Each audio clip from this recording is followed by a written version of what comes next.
Imagine for a moment waking up in the year 950, and what if your every move, every thought, every hope for your future was decided not by your own heart, but by the rigid rules of faith? What if the path to salvation felt like an endless maze of impossible demands designed by men for women? This is the world laywomen lived in, a world where religious expectations weren't just suggestions, but the very chains that bound their lives. Number 9. The cloak of modesty, strict dress, codes, and public appearance. In the year 950, a laywoman's outward appearance was not her own statement of style or comfort. It was a testament to her piety, her social standing, and her obedience to God. The very clothes on her back were not just shelter from the elements, but a heavy cloak woven from the threads of religious expectation, dictating every fold, every drape, every visible inch of her body. For women, especially those living outside the cloister dress, was a constant unspoken sermon on humility and restraint. The Church, through its teachings and the prevailing societal norms, heavily influenced by religious doctrine, impressed upon women the vital importance of modesty. This wasn't merely a polite suggestion. It was presented as a moral imperative, a shield against temptation, not her own, but the temptation she might inadvertently stir in men. Consider the common materials of the time: wool for warmth, linen for undergarments and lighter wear. The dyes were natural, often muted, reflecting a world where extravagance was viewed with suspicion, particularly for women. A laywoman was expected to wear simple long tunics, reaching to her ankles, sometimes layered for warmth or additional modesty. Sleeves, too, were long, covering the arms completely. The outline of her body was to be obscured, not highlighted. Form-fitting clothes were utterly unthinkable, considered scandalous, and a direct affront to the sanctity of her spirit. The goal was to create an unassuming silhouette, one that drew no attention to the physical form, allowing the observer to focus instead on her supposed inner virtues, her spiritual devotion, rather than the earthly vessel. Perhaps the most universally enforced element of this modest dress code was the head covering. From the moment a girl reached puberty, and certainly after marriage, her hair was to be concealed. A married woman showing her hair in public was seen as a grave transgression, akin to public indecency.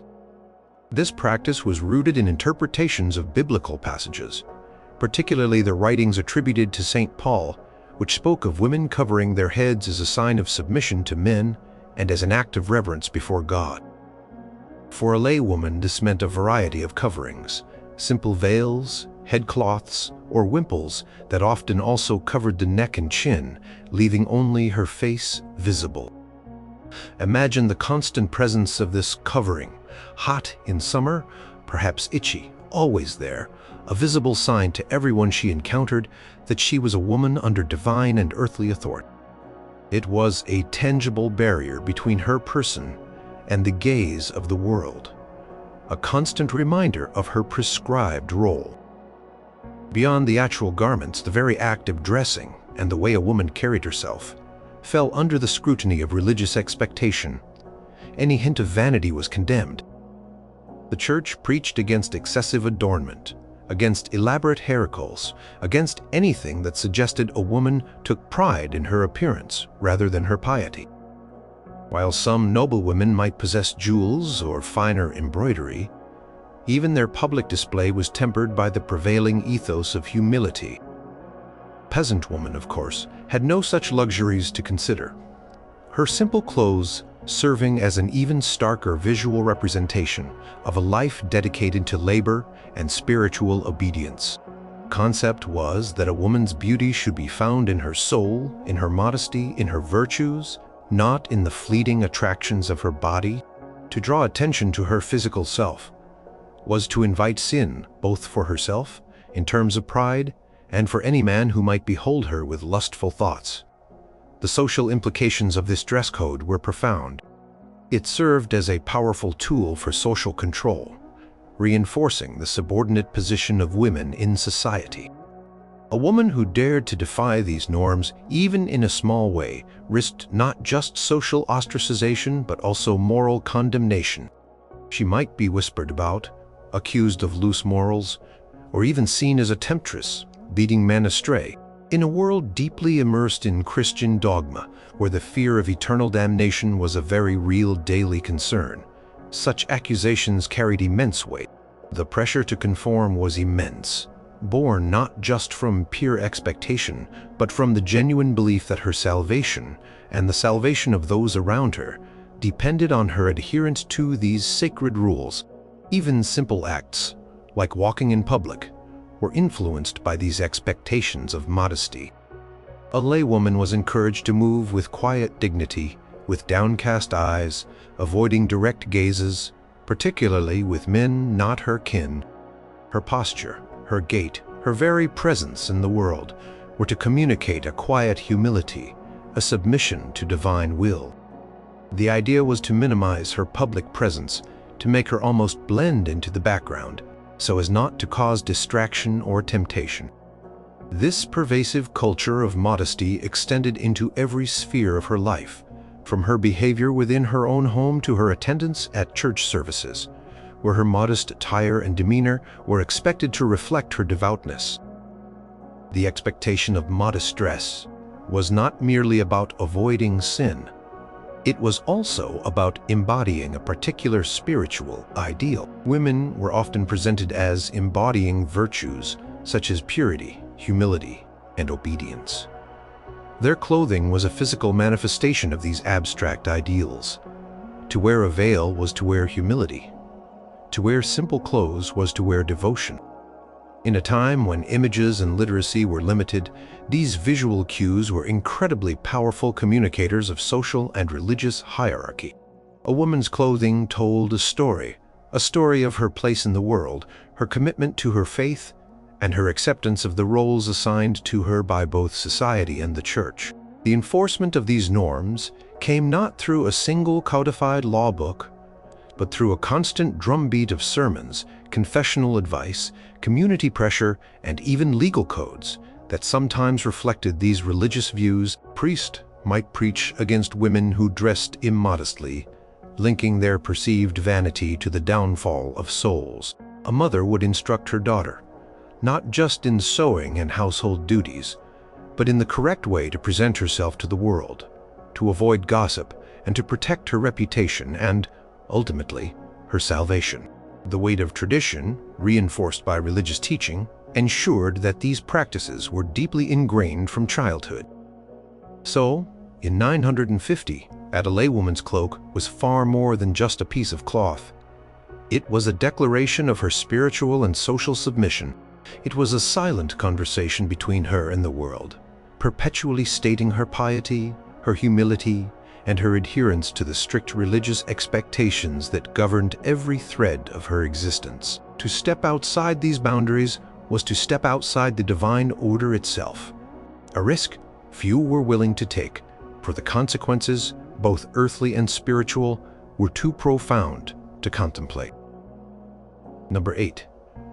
The silent vote limited personal autonomy and marriage in the year 950 AD for a laywoman.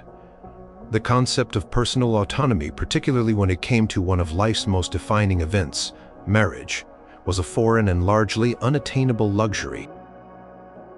Her role in choosing a spouse was often negligible, her desires secondary, and her future path meticulously charted by family, tradition, and the powerful influence of the church.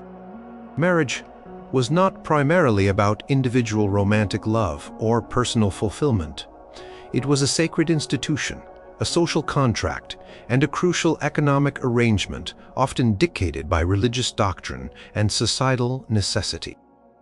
Church, while emphasizing the sanctity of marriage and its indissolubility, also reinforced the patriarchal structures that limited a woman's agency within it.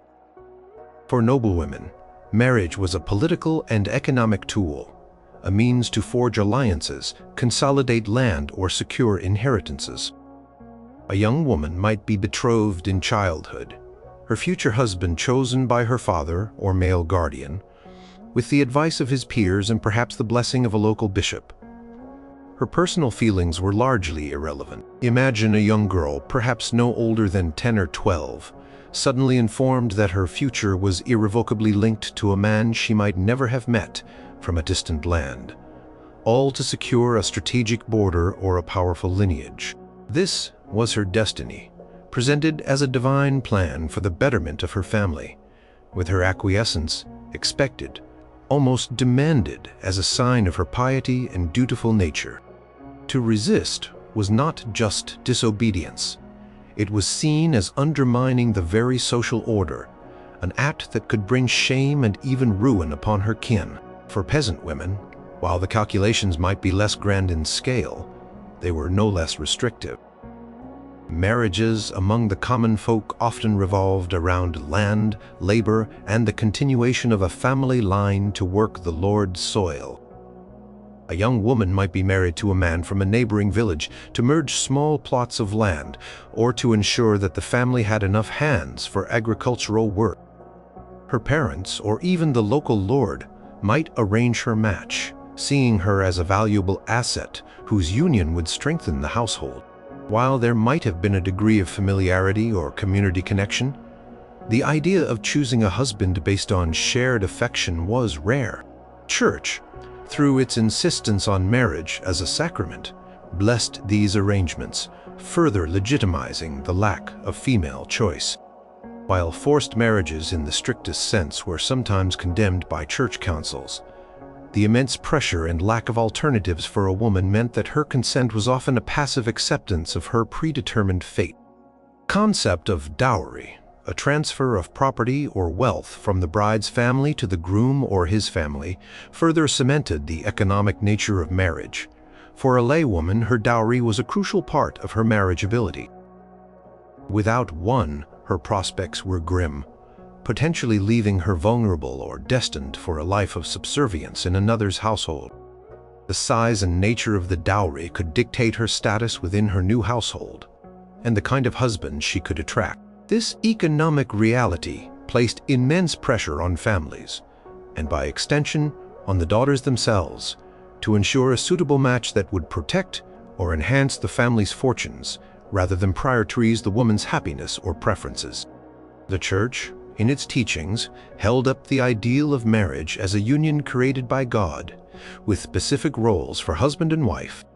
The husband was the head of the household, akin to Christ's relationship with the Church, and the wife was expected to be submissive and obedient.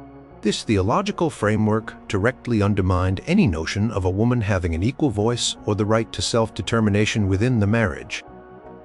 Sermons and confessional guidance would constantly reinforce these roles, admonishing wives to obey their husbands in all things, to be meek and humble, and to find their fulfillment in supporting their spouse and raising their children in the faith. A laywoman's limited autonomy extended beyond the initial choice of husband. Once married, her legal identity was often subsumed by her husband's. She generally could not own property independently, enter into contracts, or represent herself in legal proceedings without her husband's permission or involvement. Her voice, if she had one, was channeled through him. While a resourceful noblewoman might manage an estate in her husband's prolonged absence, this was a practical necessity, not a sign of independent legal standing. Her authority was derived from her husband's position, and would revert to his upon his return, or pass to her son or another male relative upon his death. What about dissent? What options did a woman have if she truly could not bear the prospect of a particular marriage? Very few.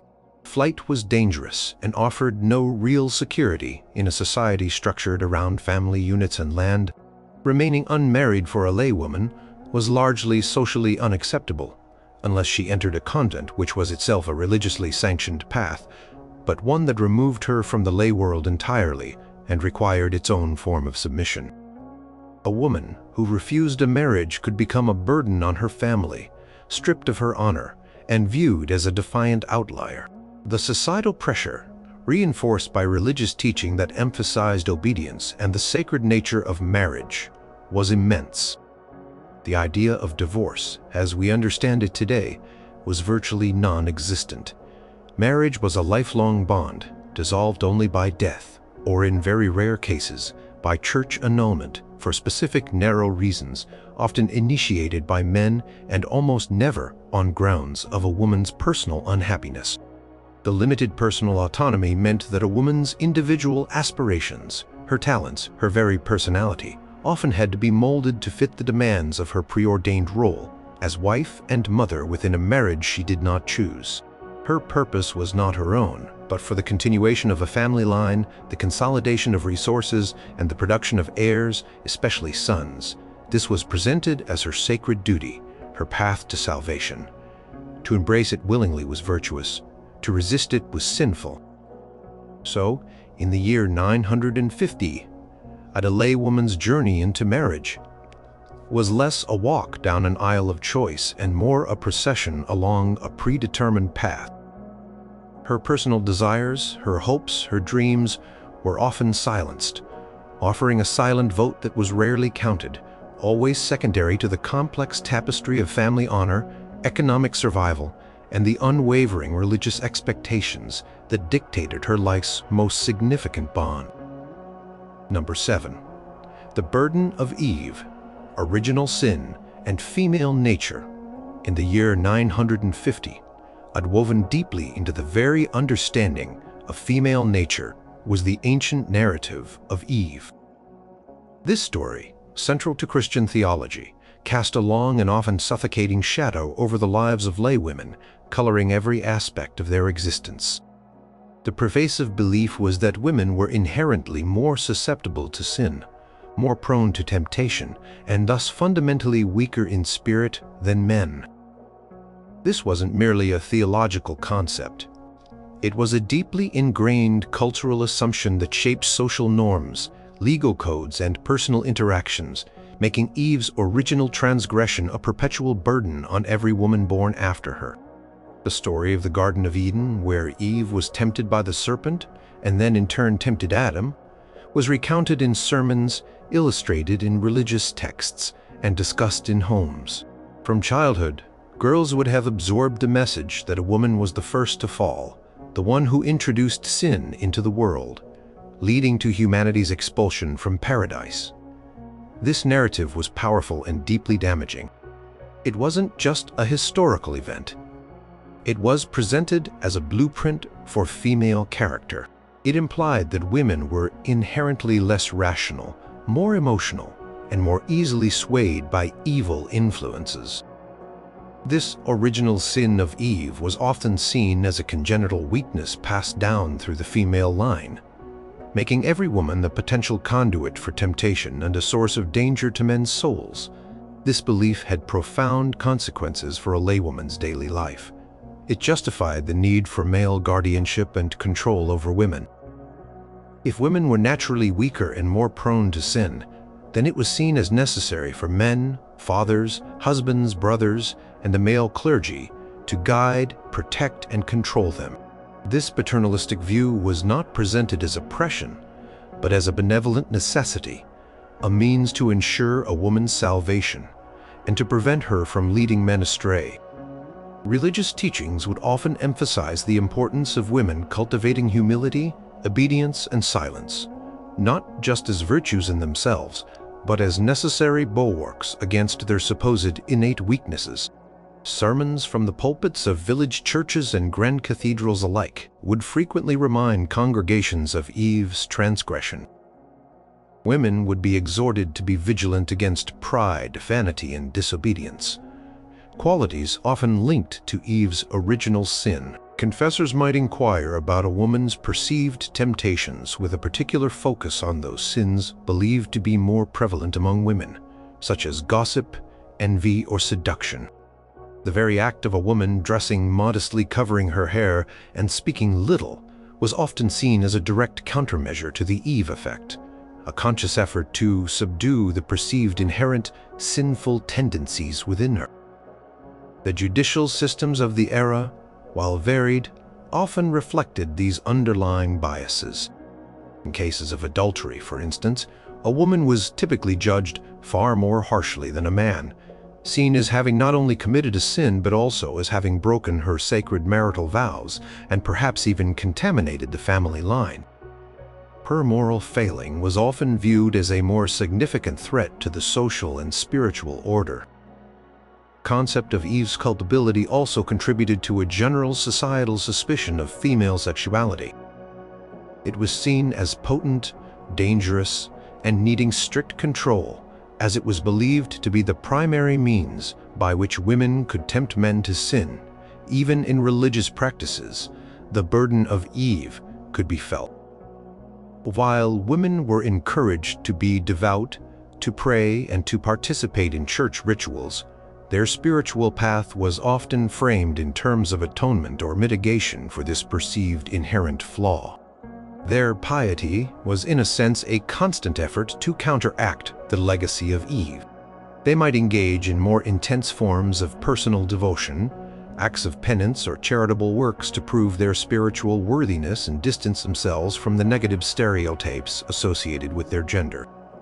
The path to sanctity for a woman often involved an extreme rejection of worldly desires and an almost ascetic denial of the body, as if to purify herself from the very essence of what was deemed problematic in female nature. The influence of Eve's narrative also limited women's public roles and access to knowledge. If women were considered less rational and more susceptible to error, then positions of authority, teaching, or theological discourse were seen as unsuitable for them. Their minds were considered too easily swayed, their judgment too often clouded by emotion. This contributed directly to the limited educational opportunities for laywomen and their exclusion from roles of spiritual leadership, reinforcing the idea that their primary sphere of influence was the domestic one, where their supposed flaws could be managed and contained. Furthermore, this pervasive narrative could foster a sense of internalized shame or inadequacy among women themselves. If society and the church constantly told them that their very nature was tainted, it would be incredibly difficult for a woman to cultivate a strong sense of self-worth or spiritual confidence outside of these prescribed boundaries. Her identity was in a very fundamental way defined by this inherited burden. Her goodness was not just her own achievement, but also an ongoing struggle against the legacy of Eve. This understanding of female nature wasn't a temporary fad. It was deeply embedded in the intellectual and spiritual framework of the time. It drew upon interpretations of Scripture, the writings of early church fathers, and the prevailing philosophical views. It created a world where a laywoman was constantly measured against an impossible ideal, constantly reminded of her supposed inherent weaknesses, and perpetually guided by the need to atone for a sin that was not her own, but the perceived original sin of her entire gender. Her very existence, in a profound way, was seen as both a blessing and a potential source of peril perpetually under the shadow of Eve's transgression. Number 6. The womb's duty. Domesticity and childbearing as a sacred calling. In the year 950, had for a laywoman, her most significant and divinely ordained purpose was seen to be within the confines of her home, and crucially, within the act of childbearing. Her entire existence, her very identity, was often framed by the expectations of domesticity and the sacred duty to produce offspring, particularly male heirs. This was not merely a societal norm. It was presented as a fundamental religious expectation, a God-given vocation that defined her worth, her contributions, and her path to salvation. For the vast majority of laywomen, their lives were centered around the household. This meant a relentless cycle of tasks that were essential for survival in a pre-industrial world. From dawn until dusk, a laywoman would be engaged in cooking over an open fire, often for large, extended families, grinding grain into flour, baking bread, preserving food for the lean winter months, making and mending clothes from scratch, spinning wool, and weaving linen in cletrage. Spinning wool and weaving linen, cleaning the dwelling. These tasks while physically demanding and endless, were not seen as mere chores. They were presented as her sacred duty, her way of contributing to the functioning of God's ordered world, ensuring the well-being of her family, which was the foundational unit of society. Beyond these practicalities, the deepest and most profound expectation placed upon a laywoman was her capacity for childbearing. Marriage was primarily seen as a vehicle for procreation, and a woman's fertility was paramount. To bear children, especially sons, was considered a blessed act, a fulfillment of the biblical command to be fruitful and multiply. For a laywoman, a barren marriage could be a source of immense personal sorrow, social stigma, and even spiritual questioning. It might be interpreted as a sign of divine disfavor, leading to desperate prayers, pilgrimages, and offerings to saints known for interceding in matters of fertility. Pressure to conceive was immense, coming from her husband, her family, and the wider community, all reinforced by religious teachings that glorified large families, and the continuation of the lineage, the birth of a son, was often celebrated with particular fervor. In a world where land was power, where lineage was everything, and where military might often determine survival, a male heir was vital for the continuation of the family name, the inheritance of property, and the protection of the household. A laywoman who bore sons was seen as having fulfilled her most important religious and societal duty, securing her position within her new family and ensuring the stability of her lineage. Her value in many ways was directly tied to her success in this vital function. Child-rearing was another central pillar of her domestic role. Beyond simply giving birth, a laywoman was expected to nurture and educate her children, particularly in matters of faith.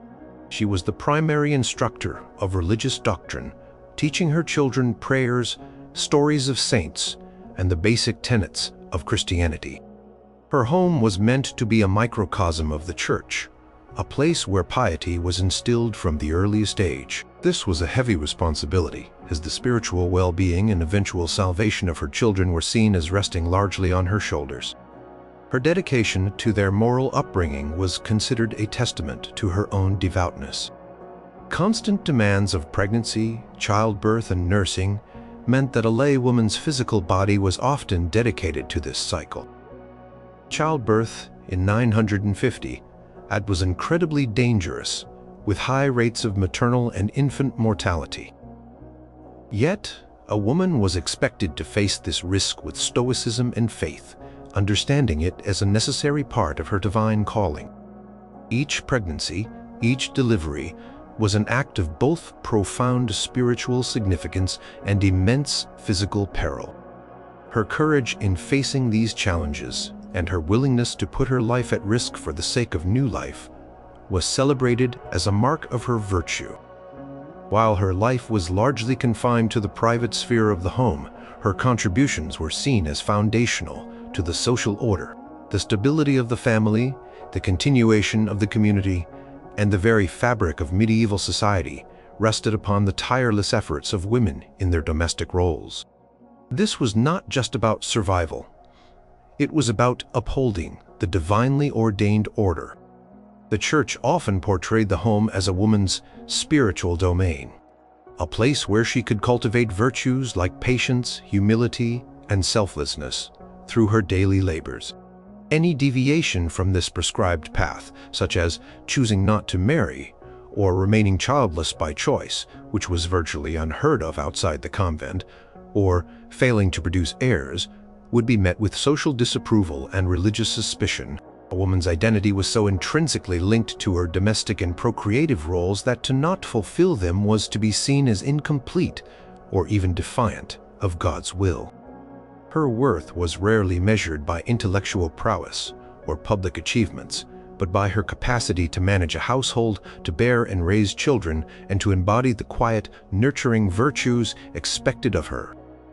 So, in the year 950, a laywoman's life was a testament to the powerful religious expectation that her home was her kingdom and her womb her most sacred trust. Her daily grind of domestic labor, her willingness to face the perils of childbirth, and her dedication to raising the next generation in the faith were not just tasks.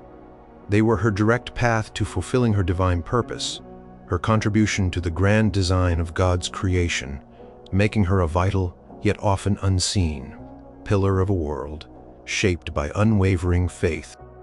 Number 5. The forbidden pulpit, exclusion from religious leadership and doctrine.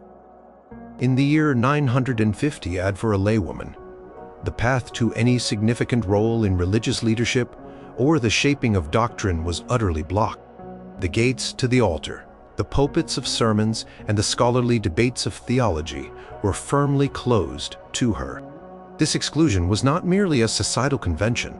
It was deeply rooted in religious interpretations of scripture and tradition, establishing a rigid hierarchy where men alone were deemed fit to serve as priests, bishops, and scholars, while women were relegated to roles of passive devotion and domestic piety.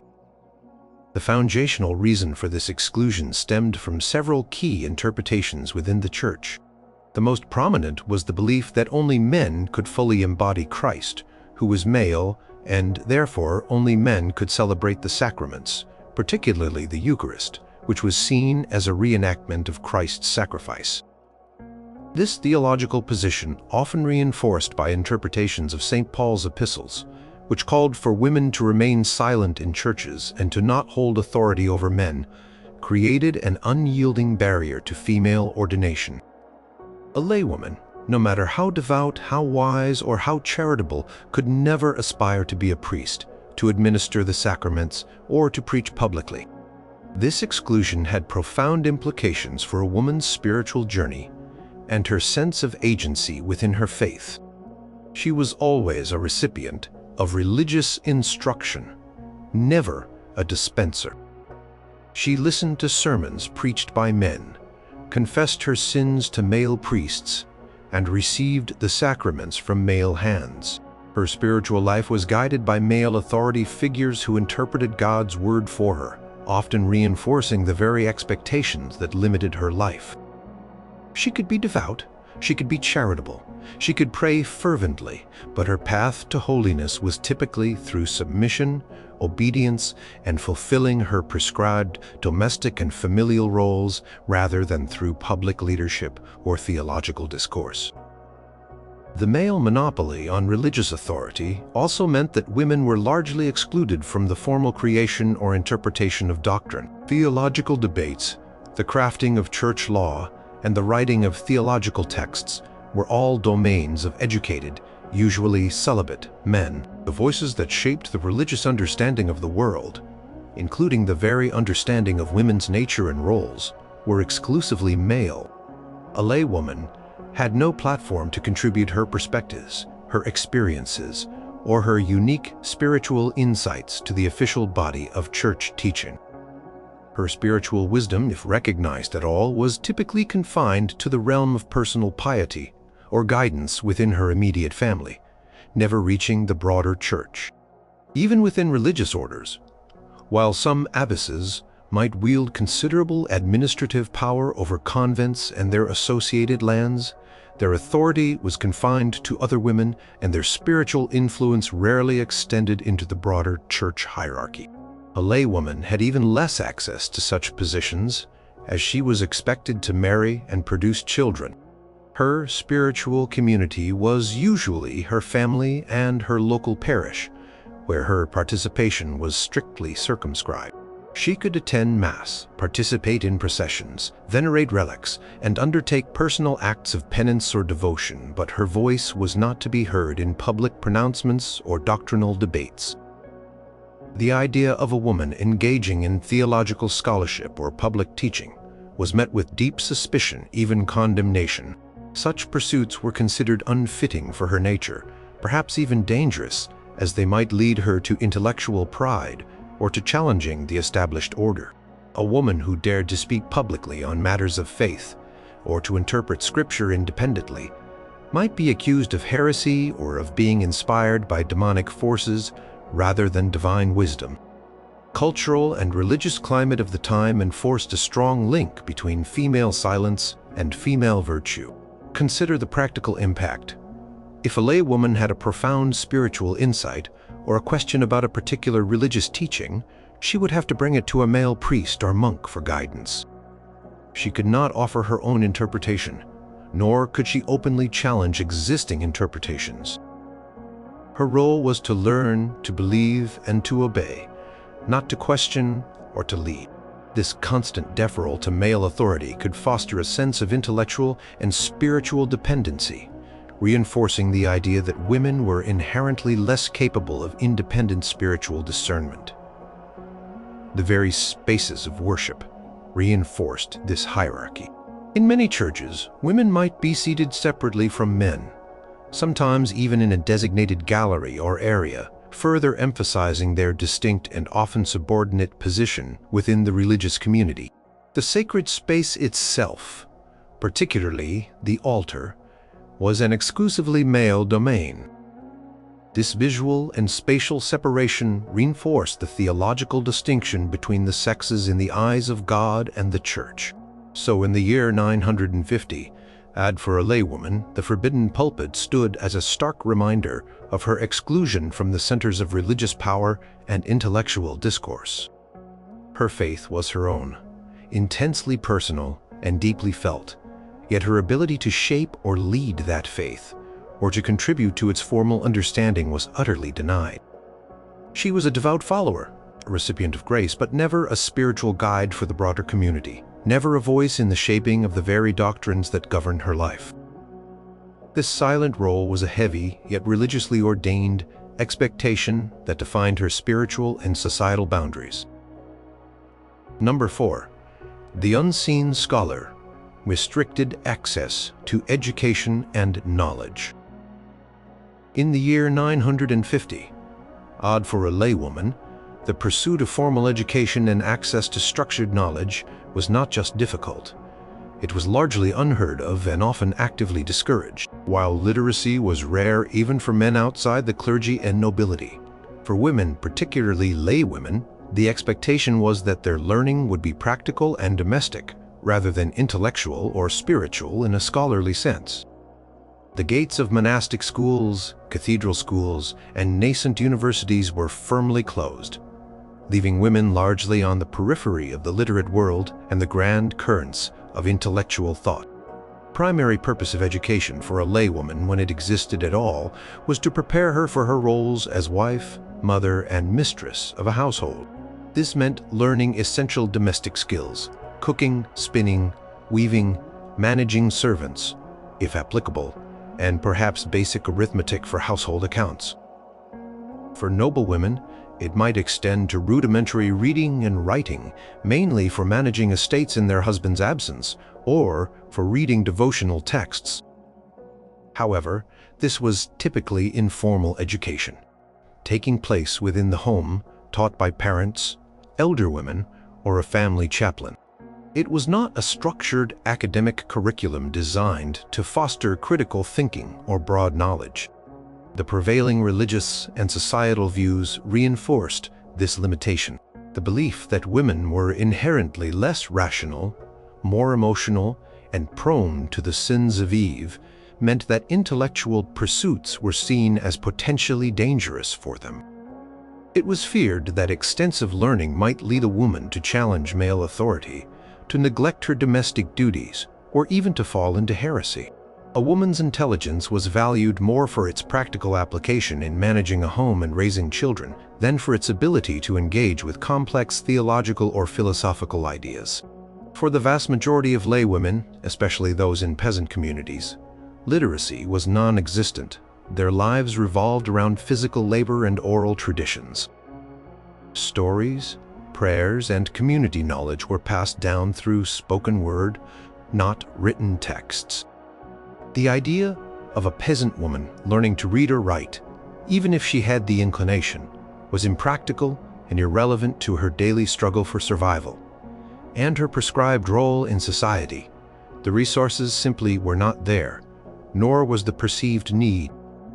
Even for the daughters of the nobility, who might have slightly more access to learning, their education rarely went beyond the superficial bod. They might learn to read basic devotional literature, psalters, or the lives of saints. Some might learn to read Latin to access church texts, but this was the exception rather than the rule.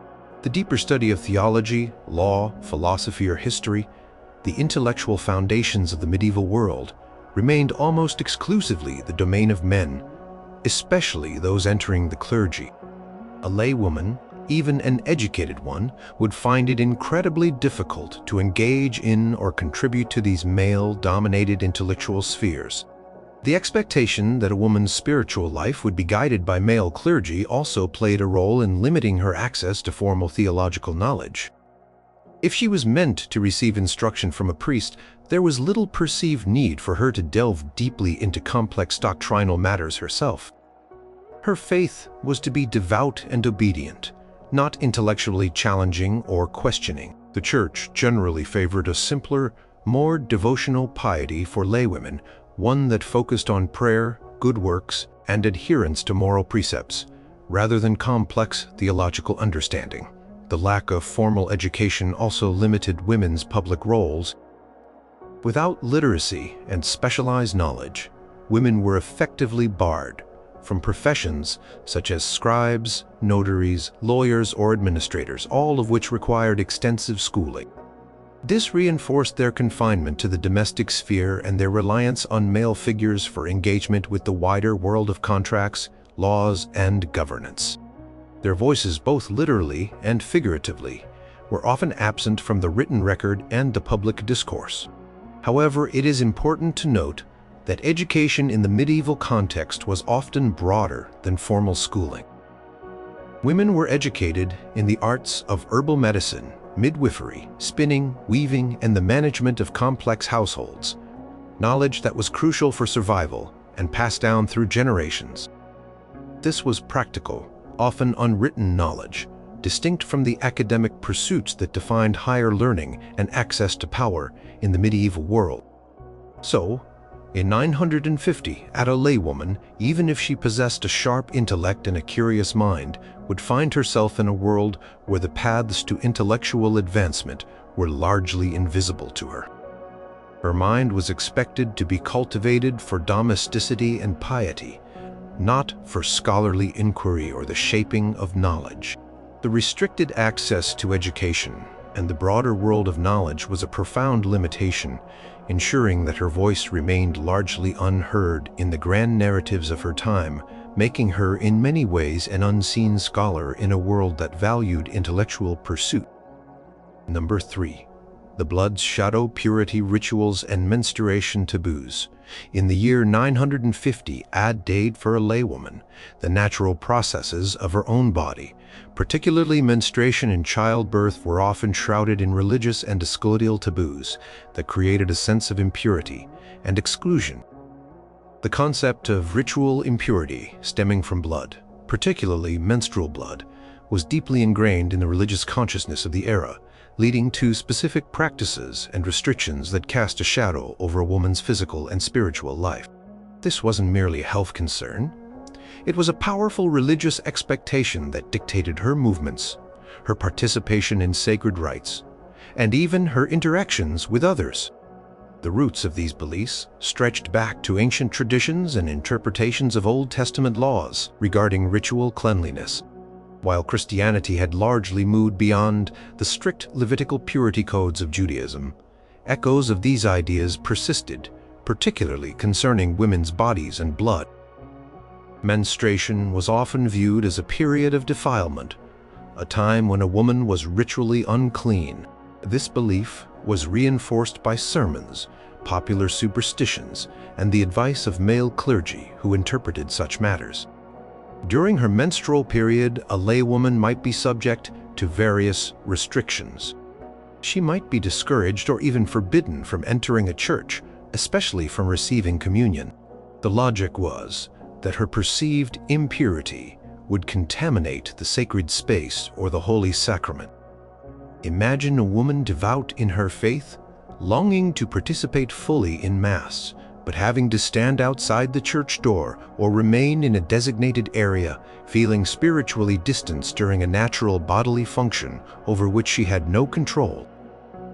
This created a profound sense of isolation and a constant, unspoken reminder of her physical state being a barrier to spiritual closeness. Beyond church attendance, these taboos could extend to domestic life. While not universally enforced in every household, some traditions might suggest that a menstruating woman should not touch food, particularly bread or meat, as it might spoil, or that she should not sleep in the same bed as her husband.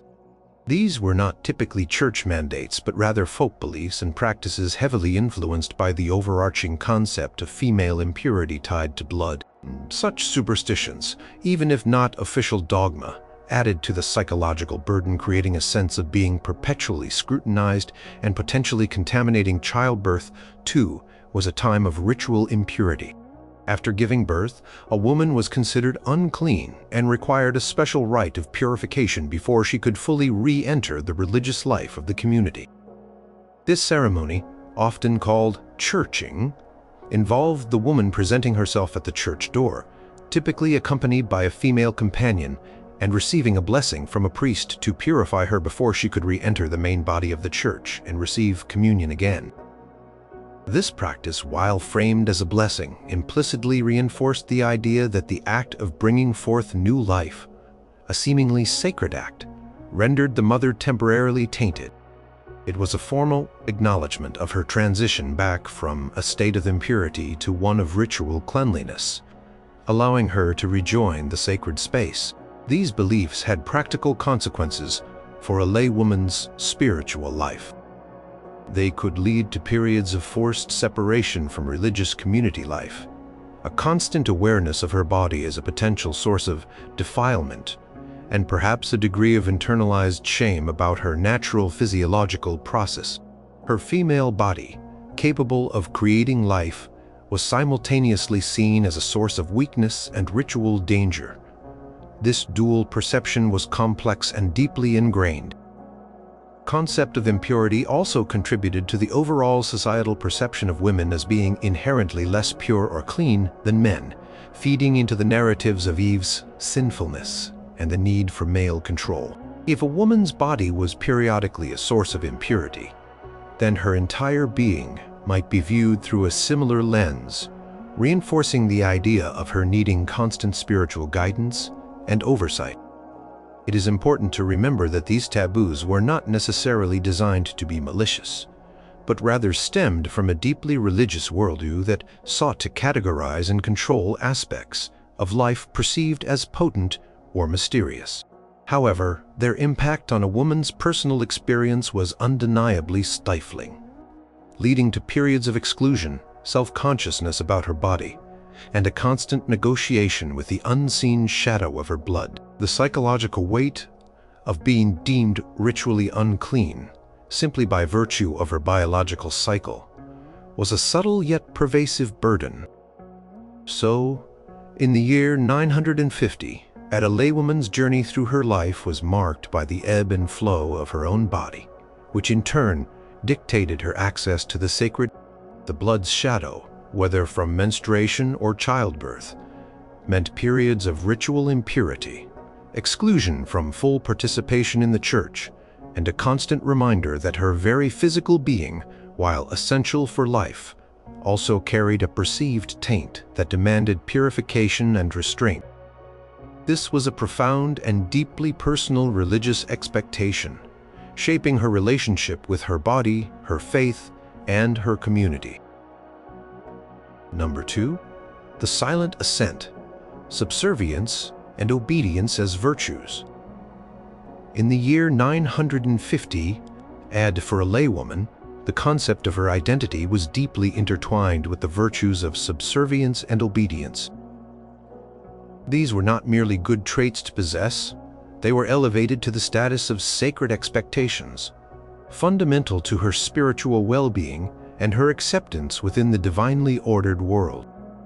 From her father's house to her husband's home, her life was structured around the principle of submission, not just to earthly authority, but to the will of God as interpreted by the prevailing patriarchal society and the Church. Teachings of the Church, particularly the interpretations of St. Paul's epistles, provided a strong theological basis for female submission. Passages exhorting wives to obey their husbands in everything, were frequently preached and reinforced. The husband was presented as the head of the household, mirroring Christ's headship over the church, and the wife's obedience was seen as a virtuous imitation of the church's submission to Christ. This analogy was powerful and pervasive, leaving little room for women to question or defy male authority, as such defiance could be framed as disobedience to God Himself. For a young laywoman, obedience began in her childhood. She was expected to obey her father, her brothers, and any male guardians in her household. Her training would emphasize quietness, humility, and diligence in her duties. Her voice was to be soft, her demeanor modest, and her opinions, if expressed at all, were to be deferential to those of the men around her. This early conditioning set the stage for her future life as a wife, where her primary virtue would be her unquestioning loyalty and obedience to her husband. Upon marriage, a laywoman transferred her obedience from her father to her husband. This was not merely a legal transfer of guardianship, but a profound spiritual shift. Her role was to serve her husband, to manage his household according to his wishes, and to bear and raise his children. Her personal desires, her individual will, were expected to be subsumed by the needs and desires of her husband and the family unit. To be a good wife was to be an obedient wife, one who avoided nagging, contention, or any form of perceived rebellion. Sermons would often praise the virtuous wife, who was meek and obedient, drawing parallels to biblical figures who exemplified such qualities.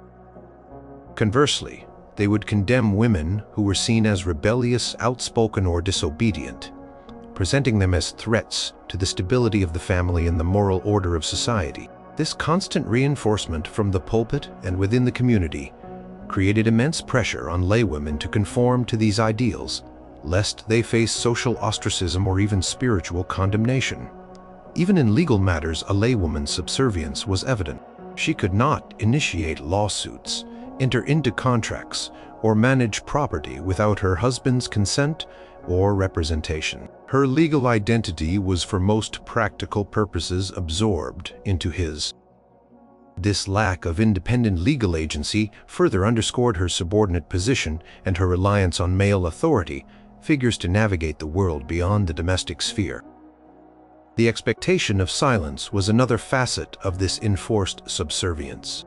Women were generally discouraged from speaking in public, offering opinions in mixed company, or engaging in debates. Their wisdom was to be demonstrated through their actions within the home, their piety, and their quiet diligence, rather than through spoken words. "A quiet woman is a good woman," was an unspoken yet powerfully enforced maxim. This silence was not just about avoiding argument. It was seen as a virtue in itself, a reflection of humility and submission to the divine order. This pervasive culture of obedience and subservience could lead to a significant suppression of a laywoman's individual personality, her ambitions, and her innate talents. Her identity was largely defined by her relationship to men as a daughter, a wife, a mother, and her value was often measured by her ability to fulfill these roles with quiet, diligence, and submission. While some noblewomen might have exercised indirect influence through their husbands or managed estates in their absence, this power was always contingent and derived from male authority, not from their own inherent right. The spiritual justification for this subservience was a powerful tool. It was presented as the path to salvation, a demonstration of true piety and conformity to God's will. To be obedient was to be humble, and humility was a cardinal virtue. To be disobedient was to be proud, and pride was a grave sin, reminiscent of Eve's original transgression. Thus, a laywoman's very spiritual journey was inextricably linked to her ability to accept and embody these roles of submission. So, in the year 950, a laywoman's life was an ongoing lesson in the art of the silent ascent. Her pathway to virtue and salvation was laid out through humility, quietness, and unwavering obedience to the men who governed her life, from her father to her husband, and ultimately to the male-dominated church. This was not merely a societal norm. It was a deeply ingrained religious expectation, shaping her every action and defining her very place within the divinely ordered world. Number 1. The veiled life. Chastity, virginity, and unwavering fidelity. In the year 950, for a laywoman, the greatest and most relentlessly enforced religious expectation concerned her sexual purity, absolute chastity before marriage, unwavering virginity at the time of her wedding, and unquestioning fidelity within the marital bond. This wasn't simply about personal virtue. It was a cornerstone of social order, family honor, and spiritual salvation, deeply intertwined with the Church's teachings on sin, marriage, and the sanctity of the body. For a woman, her purity was her most precious asset, a direct reflection of her spiritual state and her family's reputation, guarded with vigilance and punished with severity if lost. From early childhood, a laywoman would be indoctrinated with the paramount importance of virginity. It was presented as a sacred state, mirroring the purity of the Virgin Mary and a direct path to holiness. The loss of virginity before marriage was considered a grave sin, not just against God, but against her family and her future husband. It could ruin her marriage prospects, bring shame upon her entire lineage, and diminish her spiritual standing in the eyes of the community. Sermons would relentlessly preach against sins of the flesh and the particular vulnerability of women to such temptations, reinforcing the constant need for vigilance over their own bodies and desires. For an unmarried laywoman, her chastity was her entire worth in the marriage market. A suitor would expect her to be a virgin, and her family would guard her reputation with intense scrutiny. Any rumor, any hint of impropriety could destroy her prospects and cast a lasting shadow over her life. Marriage was seen as the only acceptable context for sexual activity, and even within marriage, procreation was often emphasized as the primary purpose of conjugal relations. Any sexual expression outside of these parameters was considered sinful, and for a woman, the consequences were far more devastating than for a man. Upon marriage, the expectation shifted to unwavering fidelity. Adultery by a wife was considered an enormous transgression, a betrayal of her husband, her family, and God. It was often viewed as a more serious offense than a husband's infidelity, as it could undermine the legitimacy of heirs and potentially introduce tainted blood into the family line. The legal and social consequences for an adulterous wife could be severe, ranging from public shaming, ostracization, or even violence, all reinforced by the prevailing religious condemnation of her actions. Her soul was believed to be gravely endangered by such a sin. Church's emphasis on the sanctity of marriage as an indissoluble sacrament further cemented the demand for lifelong fidelity. Divorce was virtually impossible, meaning that a woman was bound to her husband for life, and her purity within that bond was an ongoing, inescapable expectation.